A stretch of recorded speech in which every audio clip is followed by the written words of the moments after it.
Remember, our main strategy for the grammar section is to predict the rule using the answer choices before you really start diving into the sentence. Now, this rule is obvious to me. This is very clearly a question that is testing modifiers. And the way I know that is the answer choices are kind of rearranging words in very big ways, right? We don't really see that on the SAT. A lot of times there's no change in the words, and the only thing that's changing is the punctuation, or maybe they're adding a smaller word like and or that or something like that. But when the sentences or when the choices are kind of longer, and when the words are really jumbled and really changing the structure of what's going on, that's a really good sign that it's a modifier question. I have a lesson specifically on that rule. Watch it, learn it. But if you already know what I'm talking about, then this is an easy question. We can see that we have a modifier at the beginning of the sentence, starting right here with upon, and then it's followed by a comma, which is what modifiers usually look like.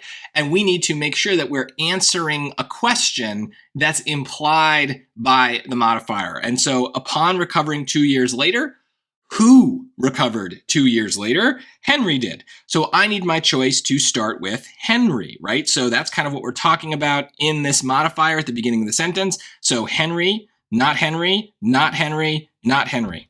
A is the answer. Now you might be thinking, wait a minute. C has Henry. What's gives? Well, it's Henry's with an apostrophe, and that changes what's going on. Apostrophes on these modifier questions are not always wrong, but they definitely affect kind of what we're talking about. The first thing we need to be talking about here, the main noun, kind of right after that comma, has to be Henry.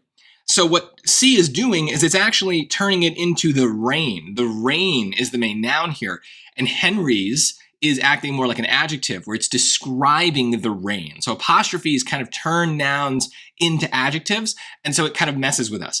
But this is a very common move the SAT is going to make. And so if we know it's coming, we are prepared for it. We just know to cross that out. Like I said, though, apostrophes are not always wrong. It just really depends on the context, but you have to think about how it affects what that start of the sentence is really saying. But the modifiers rule is great because it saves us a ton of time if we can recognize that that's what they're testing. Because notice, I didn't really need to read any of these choices to see how they sounded. Because this is not a question that's testing sound, it's testing structure. I could throw it in to see just to make sure that A sounds good. Upon recovering 2 years later, Henry resumed his reign, forcing an angered Richard from the royal court and precipitating a series of battles later known as the Wars of the Roses. Yeah, it's fine. That's the sentence. So really important to know exactly which grammar rules are on the menu of the SAT, so that way you can pick the right item to start, and then it makes your life a lot easier so you're not just reading the 4 answers in the blank and kind of hoping one sounds good, because that will often lead you into trap answers. If we know the rules, we're going to get them right every time confidently.